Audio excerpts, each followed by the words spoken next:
Ladies and gentlemen, welcome to HMJ Talks. This episode we talk about things you don't know about HMJs. You listen, HMJ Talk, it's basically a podcast.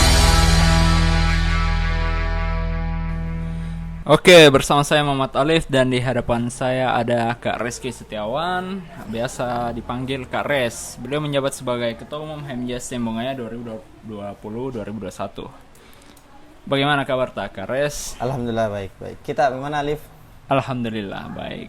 Oke, it was glad to see you. And then the things you don't know about HMJ atau hal-hal yang tidak diketahui di HMJ yang merupakan tema kita pada pertemuan kali ini, salah satu episode dari HMJ Talks, di mana bahas atau mengupas perlahan akan hal-hal yang tidak diketahui di HMJ. What is HMJ atau apa sih itu HMJ? Jadi begini, HMJ itu salah satu organisasi internal yang ada di kampus Tembongaya. Oh, iya. Dia menghimpun seluruh mahasiswa akuntansi yang ada di sini sesuai dengan namanya, yaitu mahasiswa jurusan akuntansi. Oh, berarti di HMJ sendiri itu merupakan organisasi khusus untuk mahasiswa yang berstatus jurusan akuntansi di STEM. Betul. Oh ya, dan oke. Jadi khusus untuk HMJ, sudah berapa lama itu Kak HMJ ada di STEM? HMJ itu berdiri sejak 13 Desember 1997. Oh. Iya. Sudah dihitung-hitung itu kurang lebih sudah 22 tahun. Insya Allah nanti di bulan Desember kemudian tanggal 13 itu sampai kita 23 tahun. Oh, berarti sudah ada 22 angkatan di HMJ STEM. Kalau pengkaderannya itu sudah. Jadi dia sebenarnya sudah 23 angkatan. Oh, pengkaderan miladnya yang ini agak lambat sampai di bulan Desember. Pengkaderan seperti penerimaan untuk mahasiswa baru. Perekrutan anggota baru di angkatan 23 itu sudah ada. Oh, khusus untuk jurusan akuntansi. Jadi lebih dulu penerimaannya daripada miladnya. Berarti sudah lama. Bahkan sebelum kita lahir, sudah ada nih HMJ. Saya lahir 99. Oh, iya berarti sudah lama eksistensi HMJ dikenal di Tembongaya. Oke, dan untuk Ketum sendiri, sudah berapa lama menjabat sebagai Ketua Umum HMJ Tembongaya? Kalau saya menjabat kurang lebih itu sudah 3 bulan. Habis pelantikan di bulan 8 kemarin. Iya. Oh, berarti 3 bulan. Sudah berjalan 3 bulan dan ribet ya sih jadi ketum. Kalau ribet sih, ya ribet juga. Ribet. Karena kan ya seorang ketua umum itu dia tidak boleh fokus cuma satu hal saja, tapi memang harus fokus di segala hal. Berarti terbagi fokus yang terbagi dah. Ya. Berarti ya sudah kurang waktu untuk main PS. Ya bisa dibilang begitu karena kan kita fokus ke organisasi. Oh ya, oke. Ya waktu untuk main PS seperti itu sudah ini lagi. Dengan sempat nih ceritanya. Kita menjabat sebagai Kak Res menjabat sebagai ketua umum itu berarti tanggung jawab bertambah pastinya. Ya, bisa bilang great power comes great responsibility yang biasa yang dikatakan Peter Parker. Dan selama menjabat jadi ketum, yang saya membahas ini di bagian akademiknya Kak Res, apakah terganggu itu Kak? Kalau saya selama menjabat sebagai ketum, alhamdulillah dari segi akademik itu lancar ya, seperti dari sebelum-sebelumnya. Karena ya saya memang simpankan waktuku memang untuk akademik. Saya juga petakan untuk organisasi. Jadi sudah bisa atur baik-baik. Are you happy with that? Atau senang nggak jadi ketum? Ya senang sih, karena kan ini juga salah satu pencapaianku sendiri. Tidak semua orang yang bisa jadi ketua umum. Oh yeah, really. Saya sudah bisa dapat gelar ini ya, suatu kebanggaan juga. Really sekaligus tantangan bagi diri sendiri. Oke. Dan saya mau tanya, kita selaku ketua umum dan selaku mahasiswa organisatoris di Tembongaya, melihat mana minimnya mahasiswa atau minimnya orang-orang untuk tertarik dalam kegiatan organisasi, tetapi lebih memilih untuk melakukan hal-hal yang sebenarnya tidak penting. Bagaimana menurut pandangan Kak Res? Kalau soal itu saya berpandangan kalau sebenarnya orang-orang itu dia kurang paham tentang seperti apa itu organisasi. Oh iya kan, karena ya, oke. Terus belum tahu secara mendalam organisasi itu seperti apa sampai mereka memilih untuk tidak berorganisasi. Di sisi lain juga terkadang ada pandangan-pandangan negatif terhadap organisasi, itu bisa menghambat kuliah Oh iya, iya. dan segala macam. Hanya kan sebenarnya itu cuma oknum yang tidak bisa membagi waktunya untuk kuliahnya dan organisasinya, makanya kuliahnya bisa terhambat. Oh, mendengar opini dari orang Ya. lain. Tapi kan kalau kita bisa atur itu ya, insya Allah kita lancar. Oh. Karena saya juga alami sendiri ya, alhamdulillah kuliahku lancar. IPK aku juga tidak pernah turun dari 3. Oh, berarti itu tergantung dari individu masing-masing. Ya, dikembalikan lagi ke individunya. Ya, karena dia dengar kata temannya akan menghambat kuliah, dan biasanya juga ada pengaruh dari orang tua yang memfokuskan kepada anak-anaknya untuk fokus saya di kuliah. Tidak usah kegiatan macam-macam Iya, seperti itu kan itu. kurangnya pemahaman ke organisasi sebenarnya. Atau dia tidak bisa jelaskan ke orang tuanya. Ah, Oke. Dan di HMJ sendiri kan salah satu organisasi yang ada di HMJ Timbungaya yang notabene menghimpun mahasiswa jurusan akuntansi, dan tentu ada di dalamnya sebagai salah satu wadah untuk mengembangkan diri. Bagaimana menurut Kak Res untuk pengembangan diri di HMJ Timbungaya itu sendiri? Kalau HMJ itu kan ada pengembangan diri kita itu dibagi 2. Ada di organisasi, ada juga di keilmuan. Keilmuan itu dia keakuntansiannya teman-teman. Oh ya, khusus sesuai dengan jurusannya Ya, kan. jadi ada 2. Dan seperti kegiatan seperti apa itu Kak? Ya, kalau misalnya di keorganisasian adakah proker atau kajian-kajian seperti ada nggak di HMJ seperti itu? Iya. Jadi untuk di keorganisasian itu kan dia lebih ke arah pola pikirnya anggota, kemudian daya nalar, kritis, dan analisisnya. Nah, itu didapatkan dari Soft materi-materi skill. Oke. yang diberikan, kemudian langsung diaplikasikan di kepanitiaan. Oh, berarti ini di bimbingan yang diberikan oleh HMJ ya, seperti organisasi itu lebih mengarah ke soft skillnya mereka Ya, kurang lebih seperti itu. dalam bermasyarakat, Melatih mental dan karakternya teman-teman supaya bisa disiplin, bisa bagi waktu. dan juga untuk menghadapi dosen mungkin ya Kak.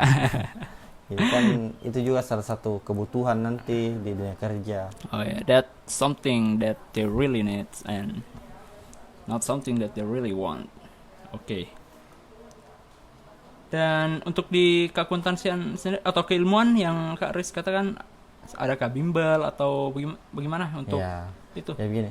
Kan kita dengan background akuntansinya ini, Ya. kita harus junjung tinggi untuk pemahaman akuntansinya teman-teman anggota. Nah, kemudian kita sadari bahwa tidak semua anggota yang berkuliah di STM Bungaya dan berjurusan akuntansi itu punya dasar akuntansi. Oh iya, Mungkin ada sebagian, tapi banyak juga yang dari SMA misalnya, Oh iya, tidak atau sempat dari jurusan mempelajari. lain, yang memang masih nol belajar akuntansi. Iya, dan kita ketahui juga akuntansi memang luas kan, Ya, Karis ada Dan itu. akuntansi juga tidak Harus mudah teliti, untuk dipelajari. iya. Harus Maka juga dari itu kita adakan pengembangan khusus untuk backgroundnya kita gitu, di akuntansi. sesuai Untuk dengan anggota. namanya kan himpunan mahasiswa jurusan akuntansi. Kurang lebih seperti itu. Dan itu bimbelnya dibayar Kak Res atau bagaimana? Ini kan juga menjadi salah satu nilai plus untuk anggota yang bergabung di himpunan, itu mendapatkan bimbel gratis. Oh, gratis. Kemudian tenaga pengajarnya itu dari anggota Oh, yang ada di sini. regenerasi dari Ya, himpunan. Kemudian kita bisa sharing sama alumni-alumninya kita. Kebetulan juga ada sebagai sekretaris jurusan, ada juga sebagai ketua jurusan. Udah di STM Bungaya Iya, khususnya. betul. Oh, oke. Dan untuk proker dari HMJ itu sendiri untuk saat ini yang akan dilakukan atau yang sedang berjalan saat ini, di mana kan kita tadi katanya sudah melakukan sudah melakukan pengkaderan di tahun ini, lantas proker apa saja yang kita mau jalankan di tahun ini? Oh ya, jadi kalau proker itu ada kurang lebih 3 proker yang berjalan dalam waktu dekat ini, dan ada juga yang sudah berjalan. Nah, prokernya itu yang pertama itu reminder. Reminder, mengingat Reminder itu kembali. dia jadi gini kan, ada penerimaan materi dasar di teman-teman anggota yang baru bergabung. Oh iya, materi. Nah, itu yang kami rasa kurang efektif ketika cuma 1 kali pertemuan. Oh, Maka dari itu kita adakan reminder seperti follow untuk up. mengingatkan kembali. Oke. Ya, untuk memastikan bahwa teman-teman betul-betul paham di materi itu, Oke. agar bisa nanti lompat di materi selanjutnya. Nah, Hmm. kemudian ada bimbel sesuai tadi yang saya jelaskan. Itu kita mengembangkan wawasannya teman-teman dari segi keakuntansian. Oh ya, karena di kuliah tidak cukup kan. Ya, betul. Kita butuh tambahan di Apalagi dengan organisasi. metode Iya. online saat ini, itu kan perlu pertemuan-pertemuan yang lebih lagi untuk Iya, karena kurang memahami memang maksimal akuntansi. kayak iya di apalagi di kampus kan sedang menerapkan namanya apa? Daring. Ya, Jadi materi yang diterima bagi mahasiswa khususnya mahasiswa baru yang banyak dari SMA misalnya itu yang notabene kurang basic dari akuntansi sehingga dia membutuhkan yang namanya tambahan dari organisasi, dan yang hal itulah yang diberikan oleh HMJA sebagai salah satu organisasi yang menghimpun mahasiswa khusus untuk jurusan akuntansi. Ya, jadi kan di kampus itu metodenya untuk pembelajaran itu kan online. Ya. Nah, kita di HMJA itu kita terapkan, ada juga yang secara offline tatap muka dengan tetap mengikuti protokol kesehatan. Oh iya, dengan menggunakan masker. Cuman memang yang jadi kendalanya kami itu di sini ya teman-teman yang ada di kampung, karena kita kan tidak bisa paksakan. Iya. Jadi yang teman-teman yang ada di kampung tetap ikut secara virtual saja. Online. Iya. Seperti itu. Kemudian yang terakhir itu atau yang ketiga yang sedang berjalan itu di HMJA Talks. Oh, HMJA Talks. Oh iya, sepertinya yang berjalan sekarang. Ya, sekarang HMJA Talks itu kan sebuah media informasi. Iya. Tapi dia bukan cuma sekedar informasi yang disalurkan, tapi bisa juga pengetahuan sebagai pengembangan wawasannya teman-teman anggota. Karena rencananya kita juga mau undang dari pihak-pihak instansi pemerintahan, apalagi yang oke. ada keterkaitannya tentang ekonomi atau jurusan akuntansi sendiri, misalnya dari Dirjen Pajak. Seperti itu. Jadi ini Kak, HMJA merupakan suatu bentuk terobosan di mana saat ini lebih mahasiswa atau pelajar berorientasi pada itu media online. Jadi HMJA membuka atau memberikan yang namanya informasi melalui program HMJA Talks yang betul. merupakan juga satu bentuk inovasi. Ya, karena HMJA Talks kan juga selama ini baru, gitu. Satu hal yang baru di periode ini dilaksanakan di HMJA, karena kita juga melihat semakin mudah media informasi juga kan semakin membuat anggota semakin nyaman. Lebih bentuk kreativitas dari anggota. Betul. Dan di HMJA sendiri untuk mengukur atau mengetahui sampai mana kapasitas dari anggota, seperti ada tidak sarana yang diberikan dari HMJA sendiri? Bagus nih pertanyaannya nih. Tentang keaktifan anggota. Atau ada media yang diterapkan untuk mengetahui kapasitas dari anggota, terutama untuk bagi anggota-anggota muda, sehingga ada potensi yang bisa dikembangkan dari anggota muda itu. Nah, jadi begini, kita juga sebenarnya baru rilis untuk masalah sistem di sini di periode ini. Jadi sistemnya itu namanya sistem scoring. Skor atau nilai. Betul. Menilai. Nah, jadi dalam sistem scoring itu kita menilai setiap aktivitasnya anggota di himpunan. Setiap aktivitas itu punya bobot masing-masing, misalnya dari kehadiran, keaktifan. Dia hadir dia dapat poin. Keaktifan, terus mengerjakan tugas, evaluasi untuk mengukur sejauh mana pemahamannya.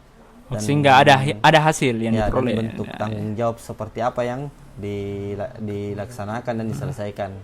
Nah, dari scoring inilah yang jadi dasarnya kita untuk menilai teman-teman anggota seberapa aktif dia di organisasi. Oh, sehingga ada bisa misal ada yang nilainya kurang atau tidak mencapai target dari dia bisa lulus atau tidak, apa yang dilakukan oleh organisasi? Nah, Atau apa selain yang nilai kan diterapkan? sebenarnya bukan itu salah satu hal yang dapat mematikan langkahnya juga anggota ketika dia memiliki nilai yang kurang, tapi kita sebenarnya berpacuan sama kemauannya mereka. Oh, Nah, kembali pada kemauan. Ketika anggota punya kemauan lebih, wadah untuk bisa menutupi skornya yang kurang itu akan terus ada.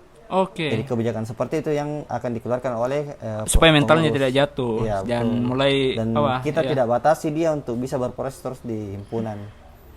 Oh, berarti Jadi akan ada wadah. bukan karena kapasitas yang mana, tetapi kita bisa lihat dari kemauan mereka Ya, kan betul. untuk mengikuti tiap proses. Iya, karena saya ingat juga kata-katanya seniorku Apa itu? dia bilang Yo. tidak perlu terlalu terang, cukup untuk Maksudnya? selalu ada dan tidak pernah redup. Dalam artian begini, kita tidak perlu untuk terlalu tinggi begitu. Kita tidak perlu untuk terlalu pintar atau terlalu cerdas. Oke. Kita hanya perlu untuk ada dan tidak patah semangat terus. Oh, berarti yang mau berproses Iya. seperti itu. Oke. Dan berbicara tadi tentang HMJ berdiri pada 13 Desember 1997. Dan sekarang ini kan bulan November sudah dekat. Ada acara yang kita akan gelar atau mungkin seperti milad yang peringati hari-hari besarnya himpunan. Oh ya. Jadi untuk milad nanti di bulan Desember itu alhamdulillah kita sudah keluarkan surat keputusan soal panitianya. Oh, Nah, oke. alhamdulillah sudah jalan selama 2 minggu itu untuk persiapan acara nanti di bulan Desember. Jadi sedang berproses ini kepanitiaannya. Nah, Oh, dan itu acaranya langsung pada hari atau ada tahapan-tahapan untuk menghiasi dari acara-acara itu? jadi kan acara milad ini itu punya rangkaian kegiatan. Rangkaian Nah, kegiatan. jadi dari awal itu setelah pembukaan kita rencana adakan kegiatan pelatihan administrasi. Administrasi. Pelatihan administrasi secara umum dan untuk khusus anggota himpunan. Oh, untuk apa itu kita adakan acara administrasi? Secara kan untuk bersenang-senang Ya. atau Jadi kan merayakan. pada milad kali ini kita harapkan ada 2 hal yang yang dapat kita capai, yaitu yang pertama itu edukasi dan yang kedua itu harmonisasi. Harmonisasi, Edukasi yang sifatnya pembelajaran atau pendidikan, ya itu yang kita tuangkan di pelatihan administrasi. Yang kebetulan juga ini kegiatan pelatihan administrasi itu salah satu programnya pengurus di bidang kesekretariatan. Kesekretariatan. Cuma memang selama ini kita menilai bahwa masih banyak begitu orang-orang ataupun anggota yang masih kurang paham tentang Surat administrasi. Oh iya, salah satunya itu. Makanya kita bukakan wadah itu untuk bisa menambah wawasannya lagi teman-teman. Oh, sebagai supaya kemudian- regenerasi juga tetap Iya. kan. Oke. Betul. Kemudian setelah pelatihan administrasi, kita punya beberapa rangkaian kegiatan lagi. Iya. Ada yang namanya sekolah rakyat. Jadi kan di Makassar itu masih banyak juga tempat-tempat yang banyak Kurang anak-anak kecil yang belum dicapa. bersekolah. Iya, kurang masih banyak yang pendidikan. masih belum bisa membaca dan menghitung. Oke, iya, iya. Jadi kita targetkan untuk bisa melatih minimal dasar-dasar itu ada, begitu, karena memang membaca dan menghitung itu sangat dibutuhkan. Merupakan salah juga satu aksi sebagai sosial dasar kan untuk pengetahuan Hanja. juga. Oke. Terus selanjutnya itu ada bakti sosial sebagai bentuk syukurnya kita atas berdirinya himpunan selama 23 tahun kan. Oh ya, Jadi kita adakan syukuran. Gitu. Syukurannya ini bakti sosial kita ke panti asuhan. Panti asuhan untuk bakti sosial. bagi sembako. Oke. Dan segala macam. Kemudian setelah itu ada lagi yang namanya syukuran juga. Syukuran. Nah, itu khusus untuk anggota dan alumni internal dari himpunan. Oh ya. Iya. Oke. Anggota dan banyak alumni. Rangkaian kegiatan untuk mencapai milad. Ya. Salah satunya edukasi. Di syukuran ini kita serangkaikan langsung dengan acaranya. Karena kan Oke. kita konsepnya itu kita rencana untuk bisa di outdoor, semacam family gathering itu. Outdoor. Oke. Ah, semacam family gathering. Jadi itu dihadiri oleh internal himpunan. Oh, itu dengan tetap mematuhi protokol Ya, kesehatan. betul. Oke, ya. Di situ harapannya kita untuk bisa terjalin harmonisasi Oh, atau bagaimana kita bisa saling menerima satu sama lain. di penghujung Iya. tahun kan, Iya, Desember. Oke, jadi banyak di kegiatan yang dilakukan di MJ sendiri, di mana seperti kita tahu kan, saat ini kita dihadapkan dengan yang namanya pandemi, di mana banyak dari aktivitas yang seharusnya dilakukan tetapi dibatasi. Berbeda dengan Hamija sendiri, tidak dibatasi dengan hal-hal yang seperti itu. Iya. Tetap melakukan yang namanya edukasi seperti pelatihan administrasi, ada namanya kajian, keorganisasian, dan pure untuk menambah wawasan atau memberikan penerapan kepada khususnya mahasiswa baru di STM Bungaya, agar mereka itu paham akan statusnya yang saat ini sudah bukan menjadi mahasiswa dan harus bertingkah sebagaimana mestinya, dan bagaimana idealnya seorang mahasiswa yang membutuhkan hal-hal yang seperti itu. Iya. Okay, then I think all the things that you done for your organization, it's amazing, and I'm really impressed for what you did, and you run this organization. Berbeda dengan milenial yang lainnya memilih untuk menghabiskan waktunya hal-hal yang sebenarnya tidak penting. Berbeda dengan Kak Res. Oke, dan kesan harapan untuk mahasiswa khususnya mahasiswa baru di HMJ STM Bungaya. Ada yang bisa kita kasih Kak Res? Ya, jadi saya ada juga pesan sedikit untuk mahasiswa baru, teman-teman mahasiswa baru. Jadi begini, kan teman-teman mahasiswa baru itu mengalami sebenarnya kondisi yang kami tidak dapat sebelumnya, Alright. yaitu di masa Pandemi. pertamanya kuliah perdananya itu dia dapat kondisi pandemi yang belum bisa bertatap muka dengan teman-temannya yang lain. Saya That's pikir so itu nice. satu hal yang sangat menjadi kekurangan di tahun ini juga, Berbeda. karena kan ya feel itu juga sangat bagus untuk teman-teman anggota baru untuk mencari teman. Jadi saya rasa ya kita juga mau bagaimana, karena itu kan keadaan yang memaksakan kita untuk hanya secara virtual dapat bertemu. Tapi pesan saya di sini bahwa itu bukanlah menjadi batasan bagi teman-teman untuk bisa mencari ilmu pengetahuan yang ada di kampus dan di organisasi. Kemudian kepada teman-teman anggota baru, itu saya harapkan bisa lebih memaksimalkan begitu peran dan statusnya sebagai anggota di organisasi. Oke. Secara langsung juga dia bisa membuktikan kepada teman-teman yang lain yang tidak bergabung di organisasi bahwa dia berada setingkat lebih di atas daripada mereka. Seperti itu. Sebagai ajang pengembangan kan diri. Dari segi aktivitas teman-teman yang berorganisasi itu lebih banyak daripada teman-teman yang tidak berorganisasi. Oke. Dan pengetahuan juga yang didapatkan itu lebih banyak. Oh iya deh. Ya, jadi saya harap ya kita sama-sama bisa buktikan itu. Oh ya, dengan tetap berproses. Iya, betul. Oke. That's all from me Muhammad Alif, dan saya Res. we signing out.